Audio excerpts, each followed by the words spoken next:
Hi అండి. నమస్తే. తెలుగు నవలా శ్రోతలకు లక్ష్మి కథల ప్రపంచానికి స్వాగతం. యుద్ధనపూడి సులోచనారాయణ గారు రచించిన అమర హృదయం అనే నవలను ధారావాహికంగా వింటున్నాం కదండి. ఈరోజు ఈ వీడియోలో మనం పార్ట్ 12 వినేద్దామండి.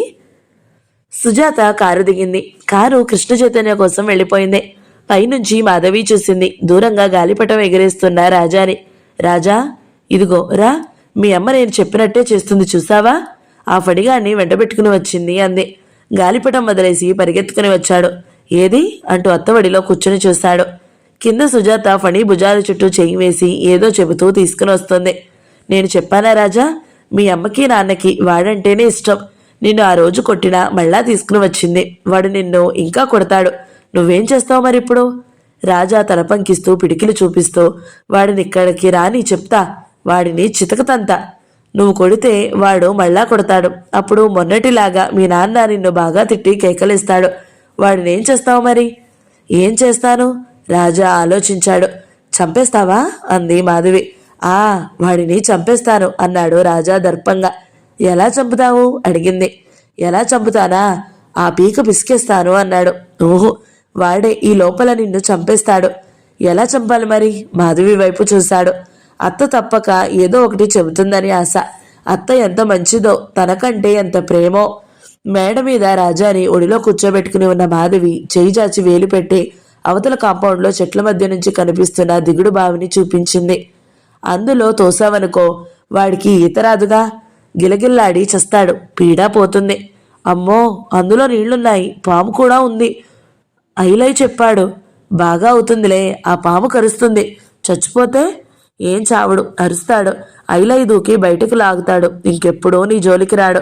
రాజా ఇష్టంగా చూశాడు. నువ్వు భయపడితే వద్దులే, వాడు మరింట్లో తయారై మన డబ్బంతా లాగేస్తాడు. వాడు చూడు, మీ నాన్నని డాడీ అని పిలుస్తాడు. ఎందుకు? పిలవనీయకు. మీ డాడీకి వాడంటే చాలా ఇష్టం. అందుకే నీతో పాటు బొమ్మలు బట్టలు తెచ్చి ఇస్తాడు. మన డబ్బు అంతా ఇచ్చేస్తాడు.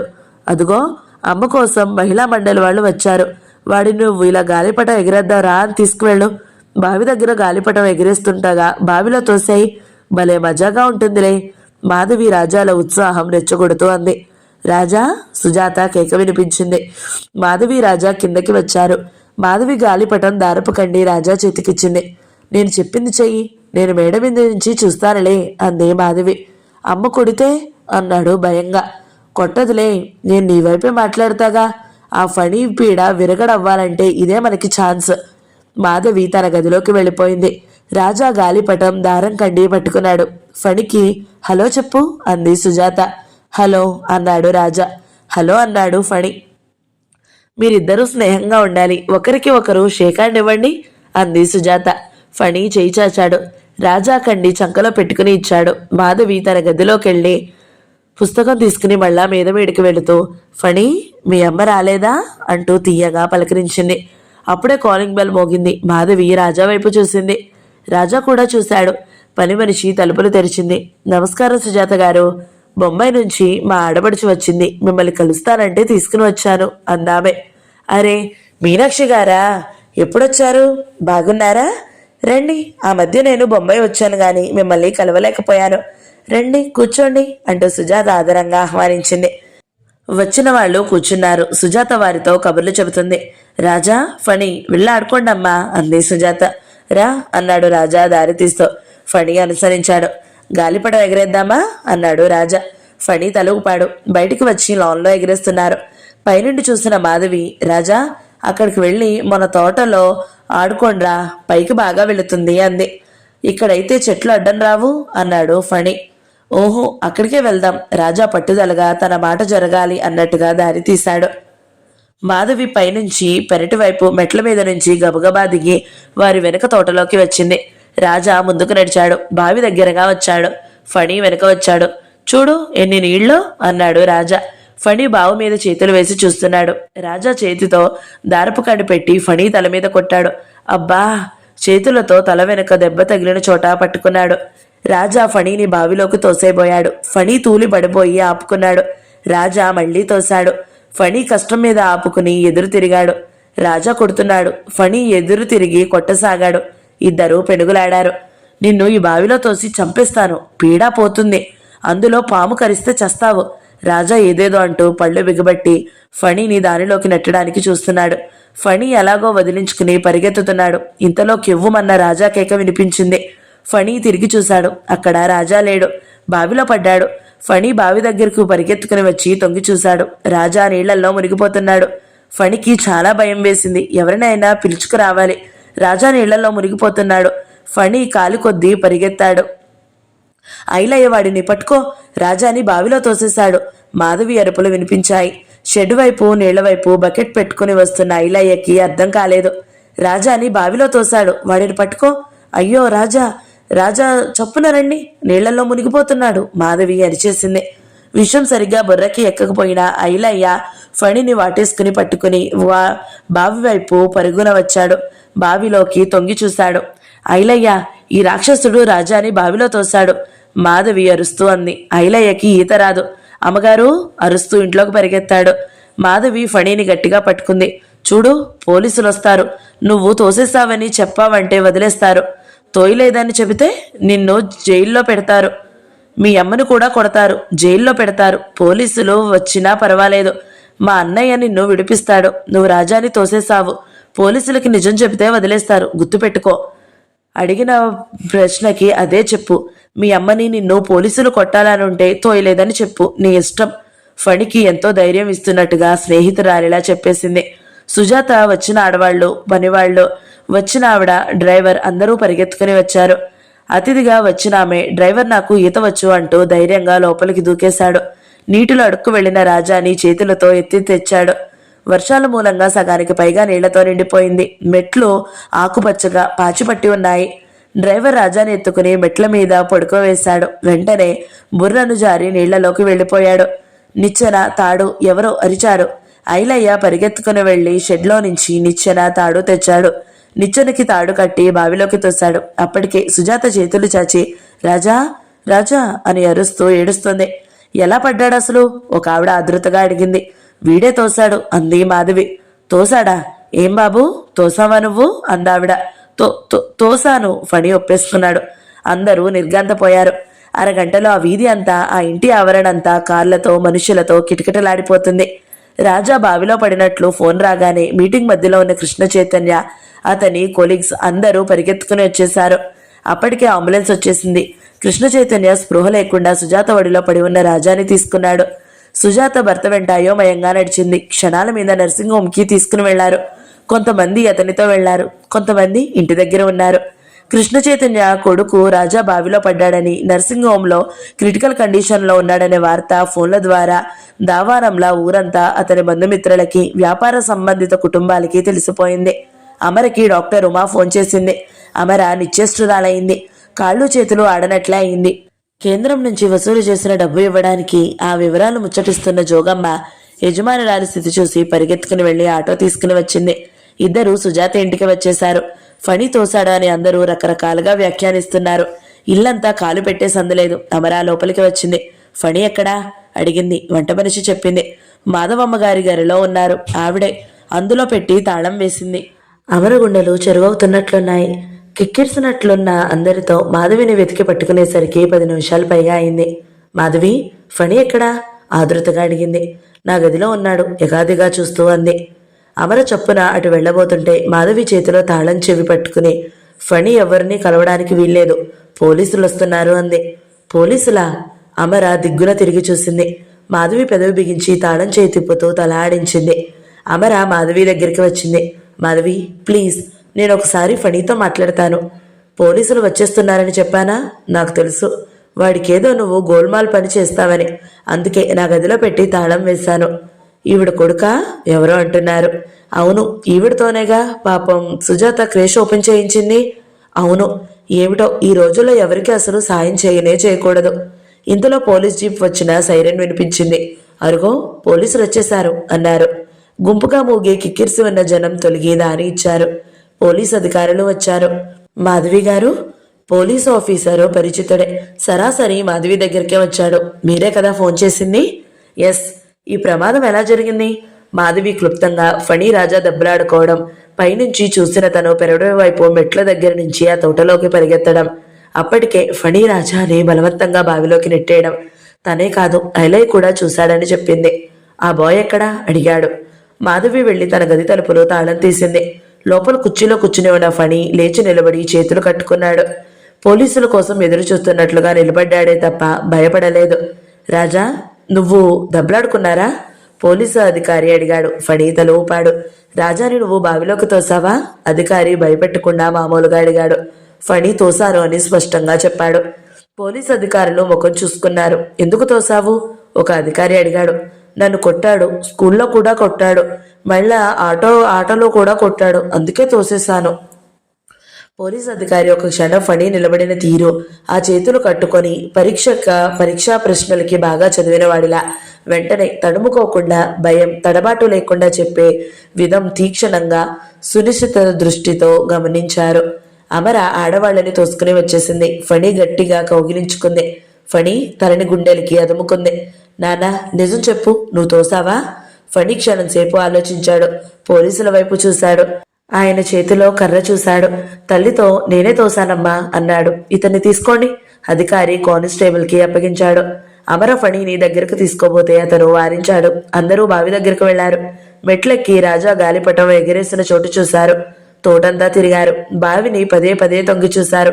వానలకి బాగా నీళ్లు వచ్చాయి. ఫణి రాజా అక్కడ తొక్కిసలాడినట్టు ఎండకి అంతా ఎండిన కాస్త బురదగా చిక్కగా ఉన్న చోట్ల అలికినట్టుగా ఇద్దరి అడుగులు వారిద్దరి పెనుగులాటని చూపిస్తున్నాయి. ఈ చెప్పు అడుగులెవరివి? పోలీస్ అధికారి అడిగాడు. నావి, నేను రాజా కోసం పరిగెత్తుకుని వచ్చాను అందే మాధవి. ఫణి కానిస్టేబుల్ దగ్గర ఉండగానే అమర చేయి పట్టుకుని తన మీద పెట్టుకుంది. ఫణి, నిజం చెప్పు, నా మీద ఒట్టేసి చెప్పు అంది. ఫణి పోలీసుల వంక చూశాడు. చెయ్యి విదిలించేసుకున్నాడు. పోలీసులు ఫణి జీప్లో ఎక్కించుకుని తీసుకుని వెళ్ళిపోయారు. అమర వాకిట్లో మెట్ల మీద కూలిపోయింది. జోగమ్మ పట్టుకుంది. ధైర్యంగా ఉండమ్మా, దేవుడు నీకు అన్యాయం చేయడు. పిల్లాడు తప్పు లేకపోతే పోలీసులే వదిలేస్తారులే అంది. అమరకి గుండెలు అలసిపోయినట్లున్నాయి. ఇది వరకు అయితే సుజాత అని పరిగెత్తేది. సుజాత ఎక్కడా? చావు బ్రతుకుల మధ్య ఉన్న కొడుకు కోసం అలమటిస్తూ హాస్పిటల్లో ఉంది. డాక్టర్ ఉమా అమర దగ్గరికి వచ్చింది. అమరని జోగమ్మని తన కారులో ఇంటికి తీసుకుని వచ్చి దింపింది. అమరకి నిద్రకి ఇంజెక్షన్ ఇచ్చింది. జోగమ్మ, అమ్మగారిని వదిలి వెళ్లకు, ఇంట్లో ఎవరూ లేరు అంది. అలాగేనమ్మా. డాక్టర్ అమ్మగారు, ఫణి బాబుని వదిలేస్తారా? తెలీదు. ఫణి స్వయంగా తను రాజాని తోసానని ఒప్పుకుంటున్నాడుగా అంది. ఆ రాత్రి తెల్లవారుజాము వరకు రాజా ప్రాణం కొట్టుమిట్టాడి రాత్రి 3 గంటలకి పోయింది. ఈ వార్త వినగానే సుజాత స్పృహ తప్పి పడిపోయింది. ఆమెకి విపరీతమైన గుండెపోటు వచ్చేసింది. ఇంటెన్సివ్ కేర్ యూనిట్లో చేర్పించారు. 2 రోజులు ఆశా నిరాశల మధ్య కృష్ణ చైతన్య మనసు నుండి సుజా 3వ రోజు రాత్రి 11 గంటలకి ప్రాణం విడిచేసింది. ఆమెకు మళ్ళా స్పృహ రాలేదు. ఈ వార్త సిటీ అంతా అట్టుడికినట్లు ఉడికిపోయింది. పేపర్లలో ప్రముఖ పారిశ్రామికవేత్త కృష్ణ చైతన్య కుటుంబంలో విషాదం అంటూ రాజా ఫోటో, సుజాత ఫోటో వచ్చేశాయి. రాజాని బావిలో తోసిన ఫణి ఫోటో కూడా వచ్చేసింది. ఈ పిల్లలిద్దరికీ ఈ మధ్య అసలు పడటం లేదని హెడ్ మాస్టర్ వ్యాఖ్యానం చాలా ఉంది. ఊహాగానాలకి రెక్కలు తగిలించి ఇష్టం వచ్చినట్లు అటూ ఇటూ ఎగిరిన చందమయ్యింది. మా అన్న వదిన అమర కుటుంబానికి ఎంతో సాయం చేశారు. మా పొట్టలోని వాళ్ళు కత్తితో పడిచారు అని మాధవి ఏడుస్తూ అన్నమాట కూడా అందరూ చెప్పుకుంటున్నారు. అందరూ ఇదే విషయం కథలు కథలుగా చెప్పేసుకుంటున్నారు. జ్వరతాపంతో రోజులు ఎటుపోయాయో అమరికి ఒంటి మీద తెలివేలేదు. ఫణి ఫణి అని ఒకటే కలవరింతలు. స్కూల్ నుంచి ఎందుకు రాలేదో కనుక్కురా జోగమ్మ అని ఒకటే తొందర చేసేది. డాక్టర్ ఉమా 2 పూటలా వచ్చి చూసేది. మధ్యలో ఫోన్ చేసేది. జోగమ్మ అమరని కంటికి రెప్పలా కాపాడి తన రుణం తీర్చుకుంది. అమర కాస్త కోలుకుంది. ఉమ చెప్పిన వార్తలు విని నో నో అని అరుస్తూ కుర్చీలో నుంచి లేవబోయింది. డాక్టర్ ఉమ భయంకర వార్తలు వినిపించింది. రాజా పోవడంతోనే సుజాత పోయింది. ఫణిని రిమాండ్ హోమ్కి పంపించారు. కేసు నడుస్తుంది. అమరికి ఒంట్లో బాగా లేకపోవడం వల్ల కేసు వాయిదా వేశారు. ఉమగారు, ఇది అబద్ధమని చెప్పండి, చేతులు జోడించి ఏడ్చేస్తూ అంది. అమరా, ఇది యథార్థం. నువ్వు కోలుకోవాలి, ధైర్యం తెచ్చుకోవాలి. నీ ముందు ఒక ముఖ్యమైన అర్జెంట్ పని ఉంది. ఫణిని రక్షించుకోవాలని లేదా నీకు? జరిగింది జరిగిపోయింది. నువ్వు ఎంత ఏడ్చినా దాన్ని మార్చలేవు. నీ కొడుకుని దక్కించుకోవాలి. నీ ఇష్టం. త్వరగా కోలుకోవడానికి ప్రయత్నిస్తావో ఇలాగే మంచాన పడి ఉంటావో నీ ఇష్టం. ఫణి ఇప్పుడు పోలీసులతో నేను రాజాని తోయలేదంటున్నాడు. అంతా గొడవగా ఉంది. మరి ఫణి ఏడ్చేసింది. మామూలు ఆడవాళ్లలా మనసారా ఏడుస్తూ కూర్చునే అదృష్టం కూడా లేదు అమరకి. ఏడుపు దిగమింగి ముందు ఫణి సంగతి ఏమిటో చూడు. అమ్మ కావాలని ఏడుస్తున్నాడు. నేను నిన్న వెళ్ళి నీకు జ్వరంగా ఉందని చెప్పాను అంది. థ్యాంక్స్ డాక్టర్ గారు, మీ మేలు మర్చిపోలేను ఏడుస్తూ అంది. నాకే థ్యాంక్స్ వద్దమ్మా. నువ్వు నీ కొడుకు సంగతి మొదట చూసుకో. త్వరగా కోలుకుని వాణ్ణి అక్కడి నుంచి బయటకు తెచ్చే ప్రయత్నాలు చేసుకోవాలి కదా అంది. అవును, తల ఊపింది అమర. త్వరగా కోలుకోవాలి నువ్వు. జోగమ్మ, అమ్మగారికి జావ ఏదైనా ఇవ్వు అంది. డాక్టర్ ఉమా వెళ్ళిపోయింది. జోగమ్మ జావ చేస్తుంది. పీకుపోయిన ముఖం, ఆ పళ్ళ చారికలు, చప్పుపోయిన కళ్ళతో అమర క్యాలెండర్ చూసింది. తన సుస్థితో ఒంటి మీద స్పృహ లేకుండా 15 రోజులు గడిచాయి. ఫణి తను దూరంగా 15 రోజులు, సుజా లేకుండా వెళ్ళిపోయి 15 రోజులు, రాజా పోయి 16 రోజులు. భగవంతుడా! అమర డైనింగ్ టేబుల్ దగ్గర కుర్చీకేసి తల బలంగా కొట్టుకోసాగింది. జోగమ్మ పరిగెత్తుకుని వచ్చి పట్టుకుని ఆపింది. అమ్మా, డాక్టర్ గారు ఇప్పుడు చెప్పిందంతా మర్చిపోయారా? ఫణిబాబు సంగతి మీకు పట్టడం లేదా అంది. అమర శూన్యంలోకి చూస్తుంది. అవును అవును జోగమ్మ, అవును అంటుంటేనే దుఃఖం ముప్పెనలా వచ్చేసింది. ఈ జావ తాగండి తెచ్చి ఇచ్చింది. అమర తాగసాగింది. అవును, నేను ధైర్యంగా ఉండాలి. ఫణిని రక్షించుకోవాలి.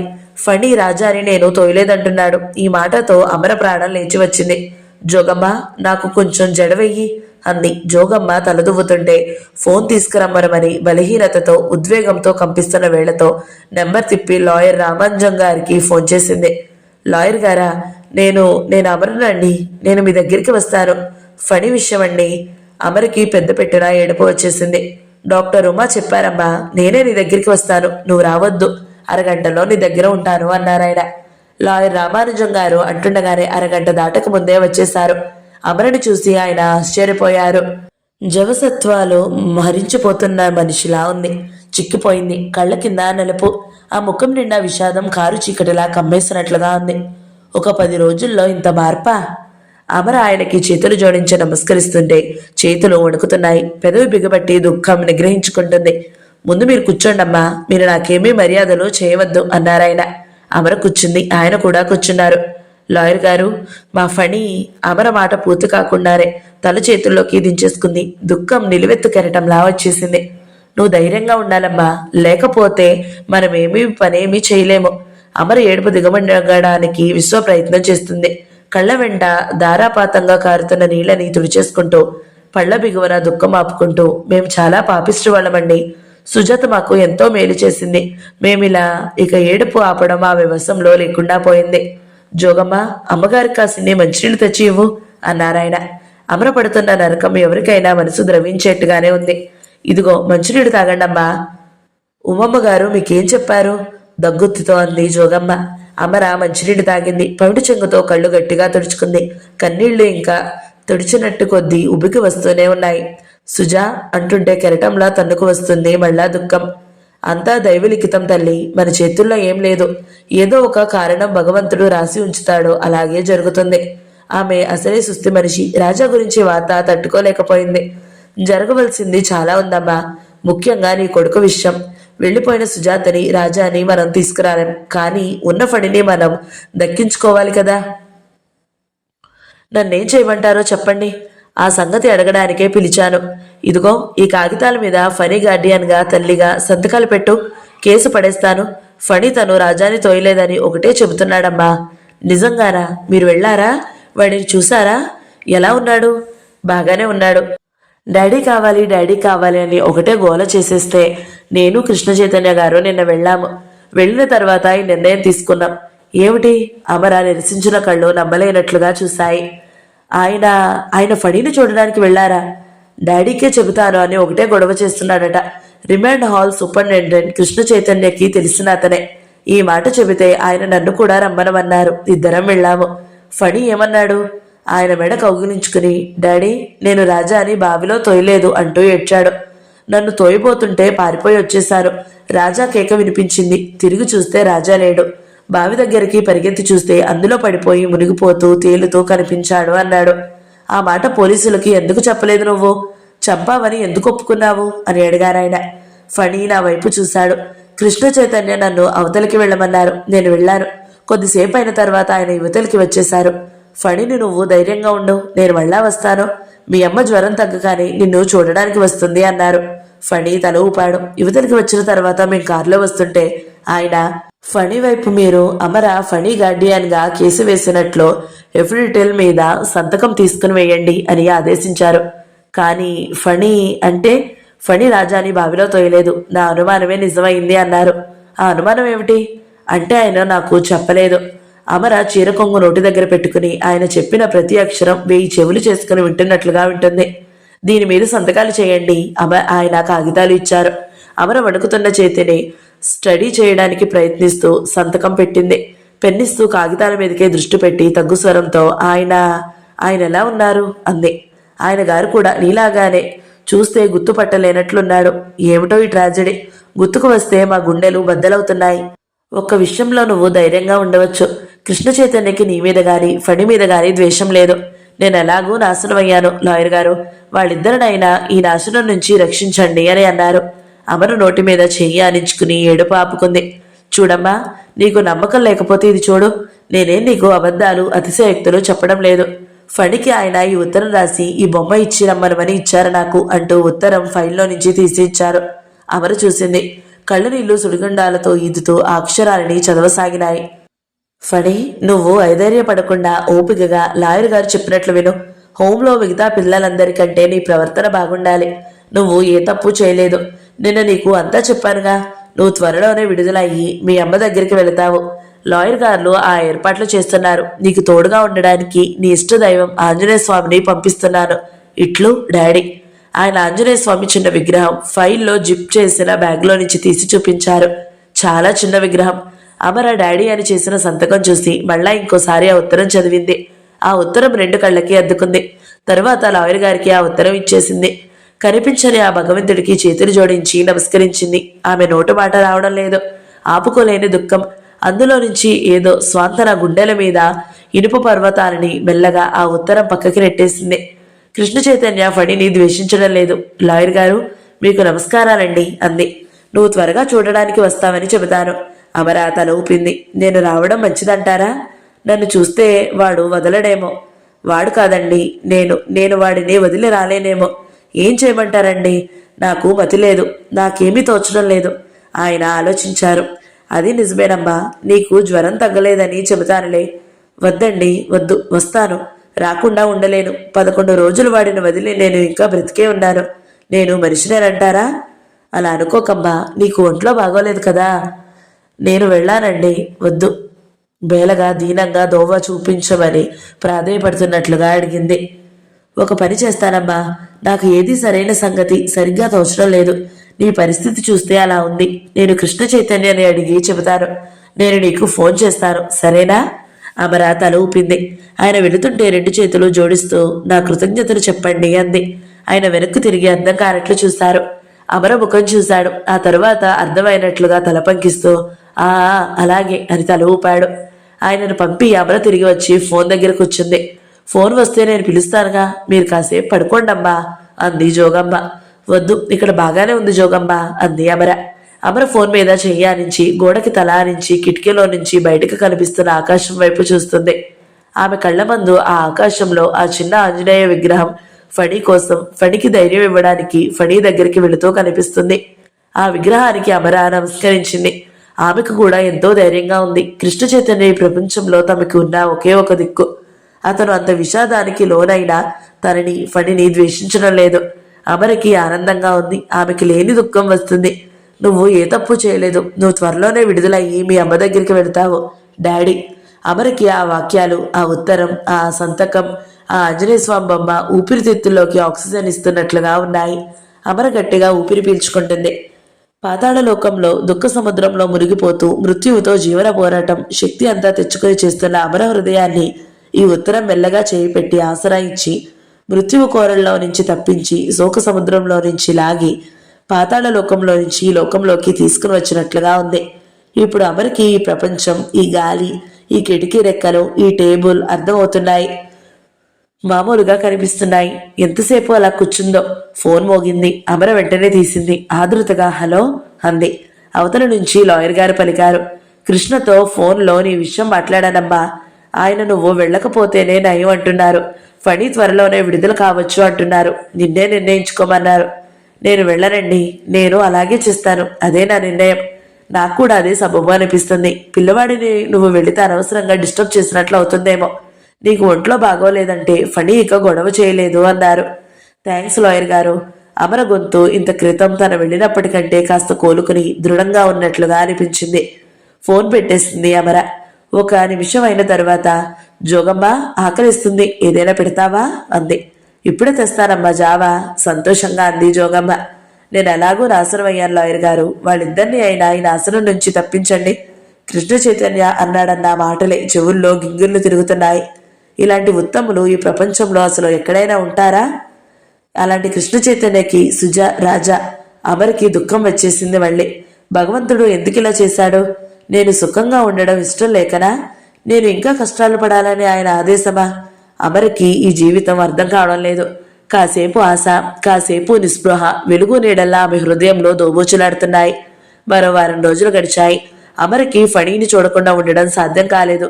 కన్ను మూతపడడం లేదు. ఫణి ఫణి అని మనసు ఆక్రోశిస్తుంది. ఏనాడు ఒక్కరోజు కూడా వదిలి ఉండలేదు. లాయర్ రామానుజం గారు అమరిని ఫణి ఉన్న రిమాండ్ హోమ్కి తీసుకుని వెళ్లారు. అక్కడ ఫణిని చూస్తే అమరికి గుండెలు బద్దలైనంత దుఃఖం వచ్చేసింది. లాయర్ గారు దోవలోనే అమరికి గట్టిగా చెప్పారు. అమరగారు, ఫణికి రాజా, సుజా పోయినట్టు తెలియదు. మీరు ఆ మాటలే వెతకండి, మీరు ఏడవద్దు, మామూలుగా ఉండాలి. అలాగే అలాగే అంది అమర. కానీ అన్నమాట నిలబెట్టుకోలేకపోయింది. ఫణిని చూసేసరికి ఏడుపు కట్టలు తెంచుకుని వర్షాకాలపు చెరువైపోయింది. ఫణి ఉల్లాసంగా ధైర్యంగా ఉన్నాడు. ముఖంలో ఎలాంటి భయమూ లేదు. తల్లి భుజం మీద 2 చేతులు ఆనించి, భయమేస్తుందా? ఏం భయం లేదులే, నేను త్వరగా వచ్చేస్తానుగా. నీకు జ్వరం అని లాయర్ గారు చెప్పారు, కానీ వీళ్ళు నిన్ను చూడడానికి రానీలేదు. మరేమో డాడీ నన్ను బుద్ధిగా ఉండమని, నన్ను తొందరగా వదిలేస్తారని లాయర్ గారితో ఉత్తరం పంపారు. అమ్మా, డాడీ నాకు ఏం పంపారో తెలుసా? ఫణి లాగు జేబులో నుంచి చేయిపోనిచ్చి తీసి చేతిలో పట్టుకుని అమర ముందుకు చాచాడు. చూసావా, దేవుడు, ఈ దేవుడిని నాకు తోడు పంపాడు. అందుకే నాకేం భయం వేయడం లేదు. నేను బుద్ధిగా ఉంటానని, అల్లరి చేయనని, అస్సలు ఏడవనని డాడీకి చెప్పారు. అమర పెదవు పట్టితో గట్టిగా నొక్కిపట్టి శరీరంలో శక్తి అంతా ఉపయోగించి ఏడుపు ఆపుకుంది. అమ్మా, ఇంకో అమ్మ నన్ను చూడడానికి రాలేదేం? నా మీద కోపం వచ్చిందా? రాజాకి కూడా జ్వరంగా ఉందని డాడీ చెప్పారు. పాపం నీళ్లలో పడ్డాడుగా, జలుబు చేసిందేమో.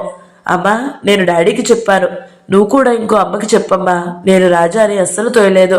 మరి తోసారని ఎందుకు ఒప్పుకున్నావురా? మరేమో మాధవి ఆంటీ అలా చెబితే పోలీసులు వదిలేస్తారని అంది.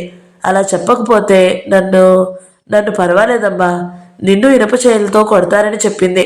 అమర గుండెలు చీల్చుకుంటున్నట్లుగా నిట్టూర్పు వచ్చింది. ఫణిని మాధవి నేర్పుగా ఈ ఇనప వరలోకి తోసింది.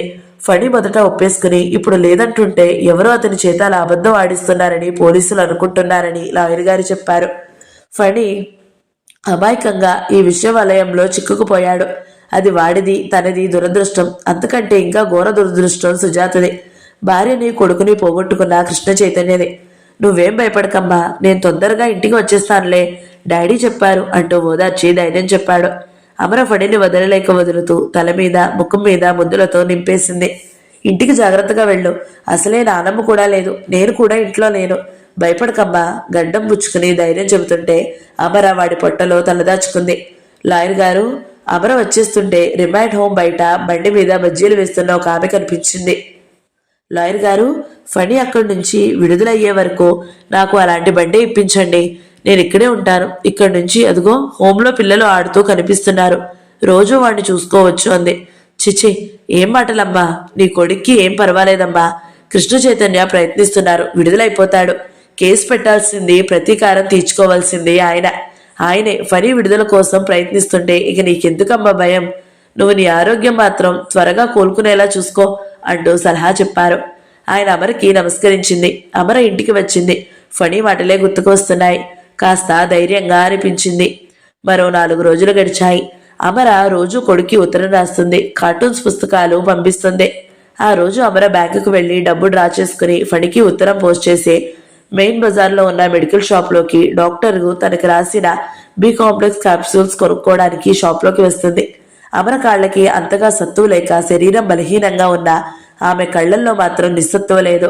మెడికల్ షాప్లో నుంచి బయటకు వస్తున్న డ్రైవర్ పండు ఎదురయ్యాడు. నమస్కారం అమ్మా అంటూ పలకరించాడు.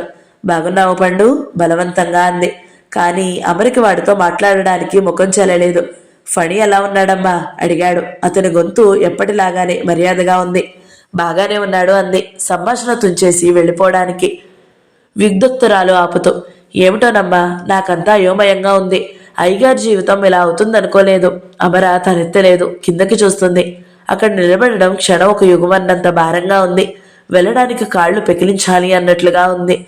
ఆ గెస్ట్ హౌస్లో ఆయన ఒక్కరు. పండు ఏడ్చేశాడు. అదేమిటి పండు గెస్ట్ హౌస్లో?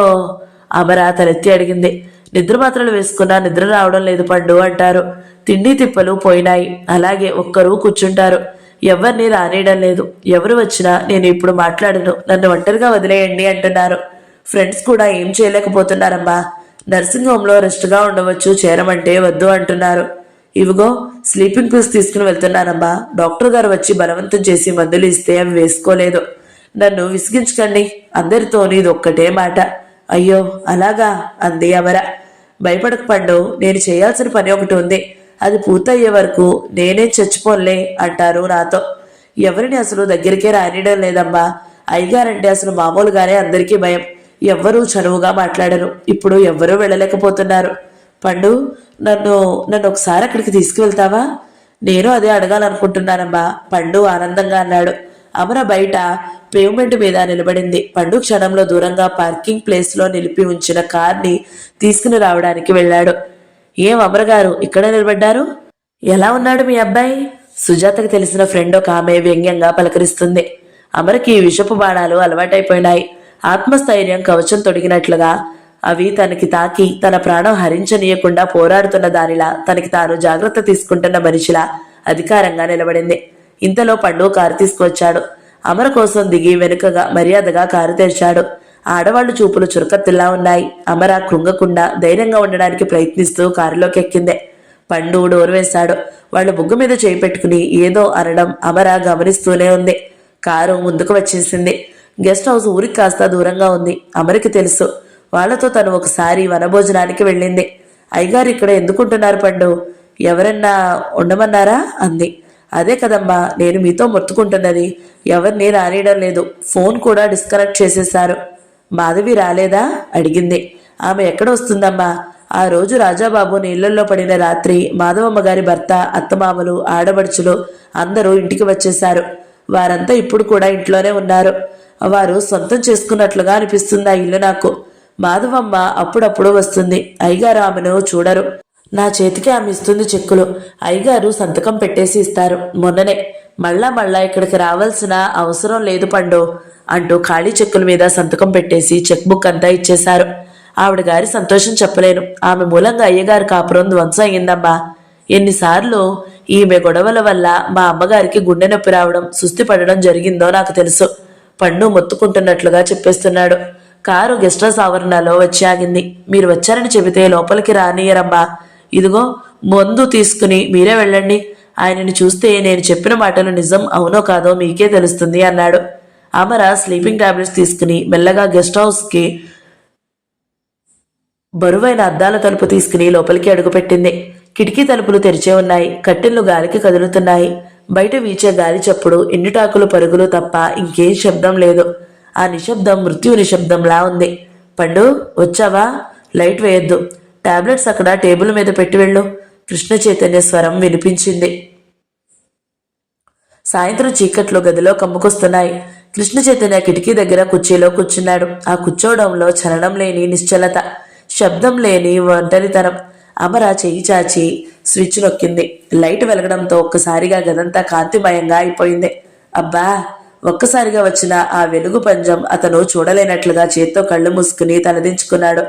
కాస్త నిలవరించుకుని పండు కోపంగా అరుస్తూ కుర్చీలో నుంచి లేచి ఇటు తిరిగాడు.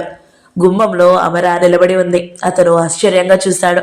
అమర అతన్నే చూస్తుంది. ఒక్క నిమిషం ఒకరిని ఒకరు పరీక్షగా, చాలా కాలం తర్వాత చూసుకుని ఒకరిలో ఒకరు ఇంత మార్పు ఏమిటా అని నివ్వెరపోతున్నట్లుగా, మౌనంగా చూస్తున్నట్లుగా నిలబడ్డారు. అతను చాలా చిక్కిపోయాడు. కళ్ళ నిండా ఒంటరితనపు చీకటి.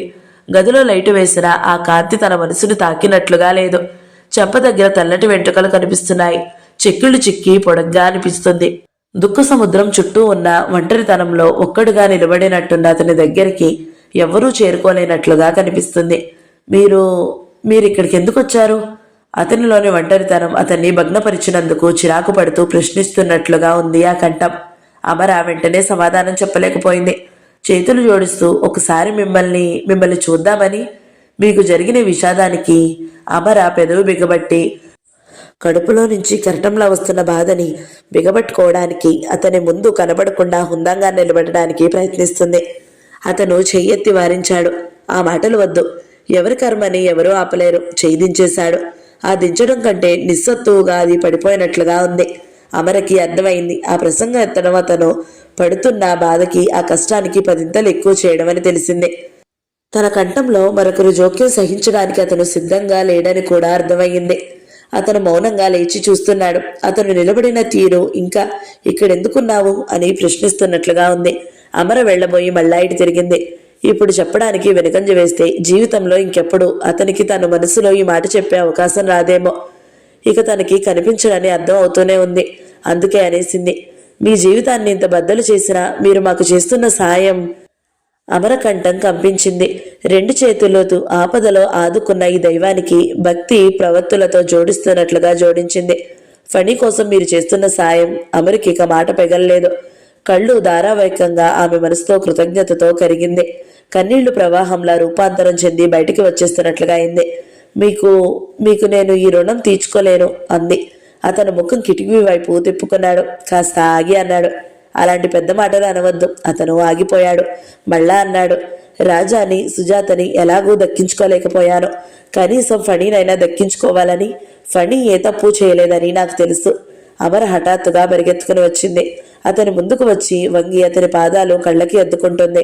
అరెరే, ఏమిటిది? కృష్ణ చైతన్య గబాలన వంగి అమర భుజాలు పట్టి లేవదీశాడు. మీకేమైనా మతిపోయిందా? అతను ఆగిపోయాడు. అమర ముఖం ఎత్తి ఏడ్చేస్తుంది.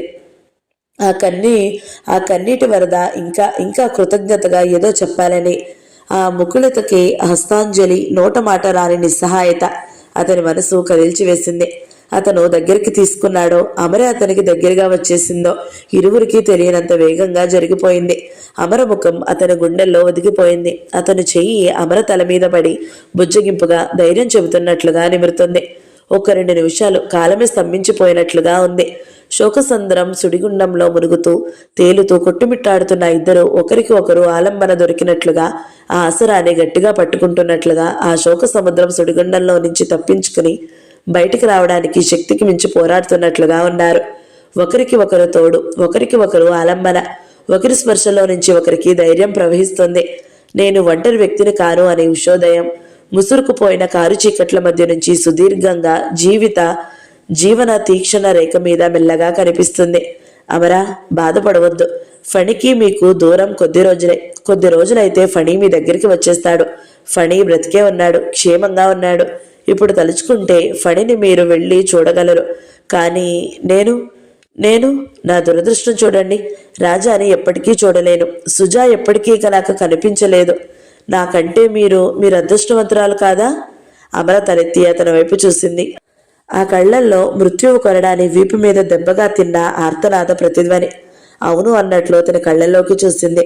అతని కళ్లల్లోని విషాదం చూడలేనట్లు అతని గుండెల్లో తలదాచుకుంది. అతని నడుం చుట్టూ చేతులు గట్టిగా బిగించింది. ఇదంతా నా మూలంగా జరిగింది, నా మూలంగానే అంటూ ఏడ్చేసింది. వద్దు, అలా అనొద్దు. అతను మెల్లగా అమరని వదిలేశాడు. తన నడుం చుట్టూ బిగిసిన ఆమె చేతుల్ని వదిలించుకున్నాడు. మరు క్షణం ఒంటి మీదకి స్పృహ వచ్చిన వాడిలా ఒక అడుగు వెనక్కి వేసి దూరంగా నిలబడ్డాడు. అమరకి అతను ఎందుకు వెనక్కి వెళ్ళాడో అర్థం కాలేదు. అమరకు కూడా హఠాత్తుగా గుర్తుకు వచ్చింది. జంకుతో తను కూడా ఒక అడుగు వెనక్కి వేసింది. అతను కిటికీ వైపు తిరిగాడు. మళ్ళా మౌన పాషాణం తనని తీరని అతని చుట్టూ వంచేసింది. కిటికీ దగ్గరికి వెళ్ళి పండు బిగ్గరగా పిలిచాడు. గేటు దగ్గర కారులో ఉన్న పండు వస్తున్నా అంటూ కిటికీ దగ్గరికి వచ్చాడు. అమ్మగారిని ఇంటి దగ్గర దించేసిరా అని చెప్పాడు. పండు తల ఊపి కారు దగ్గరికి పరిగెత్తాడు. అమర వెనక్కు తిరిగి గుమ్మం దాటి బయటకు వచ్చేసింది. కారులో కూర్చుంటుండగా తన చేతిలో టాబ్లెట్ షీట్ కనిపించింది. పండు, అయ్యో ఇది ఇవ్వలేదు, ఇచ్చొస్తాను అని దిగి లోపలికి పరిగెత్తింది. అమర వచ్చేసరికి టేబుల్ దగ్గర కృష్ణ చైతన్య కుర్చీలో కూర్చుని టేబుల్ మీదకు వంగి చేతుల్లో ముఖవానించి ఏడుస్తున్నాడు. అతని శరీరం ఆ ఏడుపుకి అదిరిపోయినట్లు భుజాలు కదిలిపోతున్నాయి. అమర 1 నిమిషం వెనక్కి తిరిగి వెళ్ళిపోదామని అనుకుంది. అంతలోనే అంతులేని ధైర్యం వచ్చేసింది. ఆ ధైర్యం మంటల్లో చిక్కుకుపోయి తగలబడడానికి ప్రమాదానికి గురవుతున్న ప్రాణ స్నేహితుణ్ణి రక్షించుకోవాలనే తెగింపు. టేబుల్ దగ్గరికి వచ్చింది. అతని భుజాల మీద చేతులు వేసింది. లేవనెత్తి అతని వైపు తీసుకుని అతని తనని గుండెలకి ఆనించుకుంది. అతని ముఖం ఆమె పొట్టకి ఆరింది. ఏడుస్తున్న అతను ఆ క్షణంలో కృష్ణ చైతన్యలా లేడు, ఫణిలా కనిపిస్తున్నాడు. ఒక అర నిమిషంలో తనని లేవదీసిన వ్యక్తి ఎవరా అని ఆశ్చర్యంగా కళ్ళు తెరిచి చూశాడతను. ఎదురుగా అమర అతని వంక చూస్తుంది.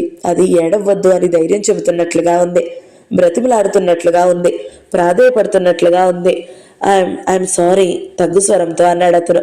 అమర అతన్ని మెల్లగా వదిలేసింది. బయటికి వచ్చేసింది. కారులో కూర్చుంది. కారు బయలుదేరిపోయింది.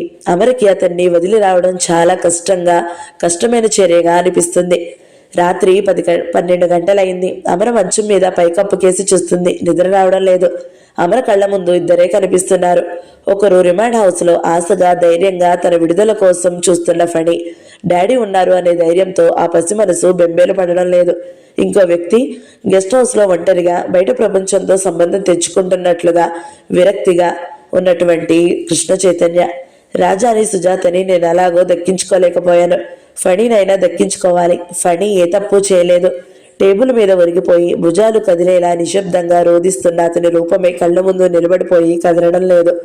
తను ఆ భుజాలు పట్టి లేవదీసిన దగ్గరికి తీసుకుంటుంది. అమరికి హఠాత్తుగా అర్థమైంది. మరో సత్యం కళ్ళెదుట జ్ఞానజ్యోతిలా కనిపిస్తుంది.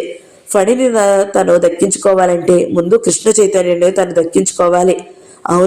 అవును, ఫణిని దక్కించుకోవాలంటే కృష్ణ చైతన్యాన్ని దక్కించుకోవాలి, దక్కించుకుని తీరాలి. అమర హృదయం 12వ భాగం సమాప్తం. ఈ వీడియో మీకు నచ్చినట్లయితే లైక్ చేయండి, షేర్ చేయండి, మంచి కమెంట్ పెట్టండి. ఇలాంటి మరిన్ని వీడియోల కోసం మన ఛానల్ని సబ్స్క్రైబ్ చేసుకోండి. Thank you so much for watching. నమస్తే.